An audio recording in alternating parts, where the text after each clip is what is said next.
Two standard off-grid refrigerators can run smoothly for hours, drawing very little continuous power from a battery bank. But under the wrong conditions, these quiet appliances will suddenly force a high-capacity system to instantly shut down. A pair of modern refrigerators consumes less than 400 continuous watts combined, yet their simultaneous operation routinely trips inverters rated for 3,000 watts or more. Many DIY solar builders misdiagnose this failure.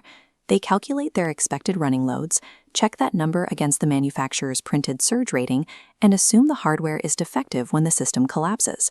The standard industry reflex is to simply buy a larger inverter.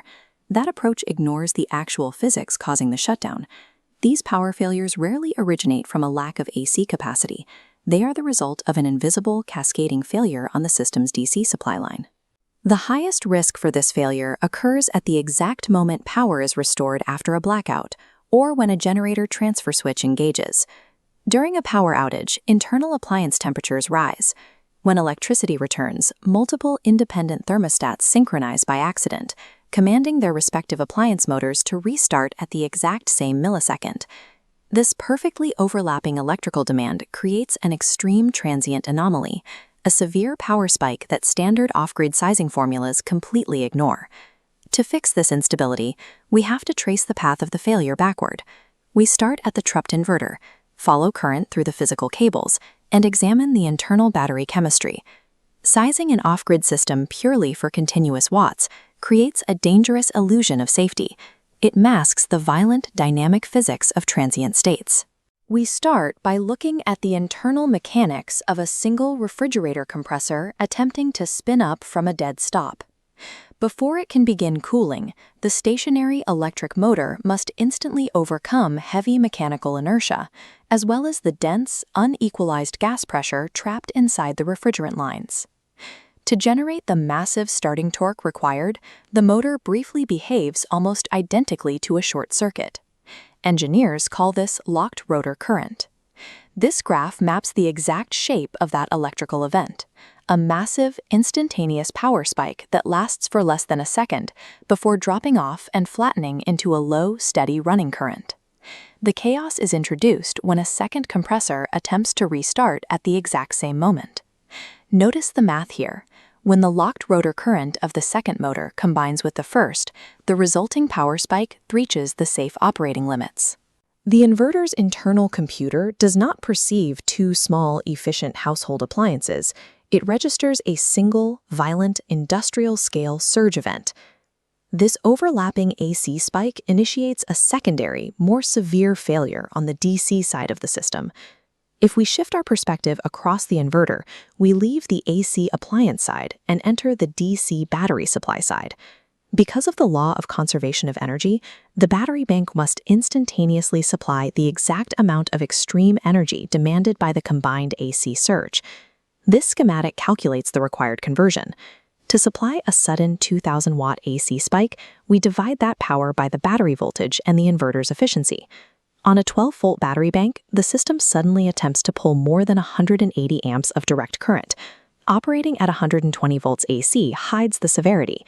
Stepping down to 12 volts DC forces a massive amperage spike to deliver identical wattage.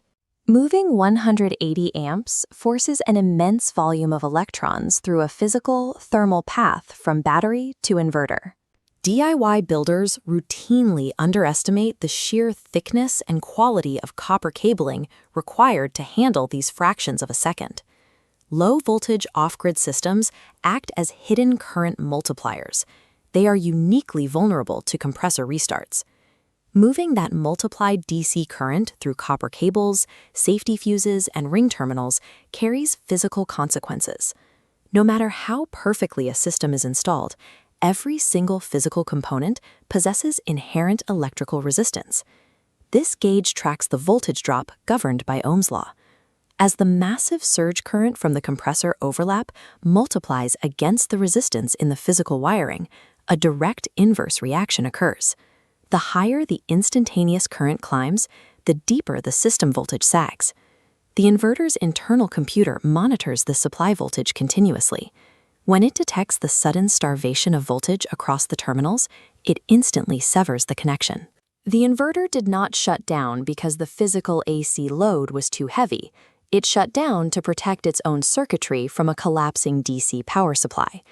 Diagnosing an inverter trip as an AC capacity limit is a complete misdiagnosis. The true root cause is almost always DC voltage collapse driven by undersized infrastructure. There is one final variable in the system's total resistance equation: the internal resistance of the battery cells themselves. Traditional lead-acid batteries possess an innately high internal resistance, making them highly susceptible to deep voltage drops during compressor surges. This chart contrasts voltage stability under extreme transient loads. The lead-acid curve shows a steep V-shaped collapse. The lithium iron phosphate chemistry holds a flat, stable horizontal line under the exact same stress.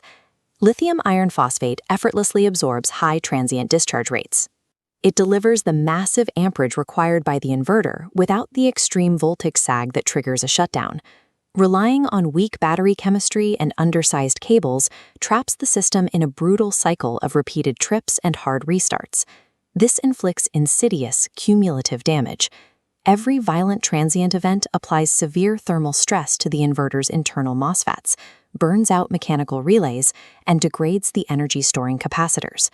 Repeated undersized DC surges eventually destroy the inverter's internal hardware through cumulative thermal stress. Upgrading to a larger inverter solves nothing if the underlying DC architecture remains too resistive to support the transient current demand. The most effective, zero-cost engineering solution is mechanical: actively prevent inductive loads from synchronizing in the first place. Installing delayed relay systems, staggered thermostat timers, or separating the cooling cycles guarantees that compressor startups never overlap, entirely eliminating the stacked anomaly. On the physical side, the system requires drastically oversizing the DC cables and ensuring ultra-low resistance connections at every terminal. And the power source itself must utilize battery chemistries explicitly rated to deliver severe transient discharge without voltage collapse. When these principles are applied, the result is an inverter that holds perfect, uninterrupted power delivery, regardless of the appliances turning on in the background. A flawlessly designed off-grid system will never show external signs of the violent electrical physics happening inside the cables. Continuous watts only determine the size of your battery bank. Extreme transient physics must dictate your entire system architecture.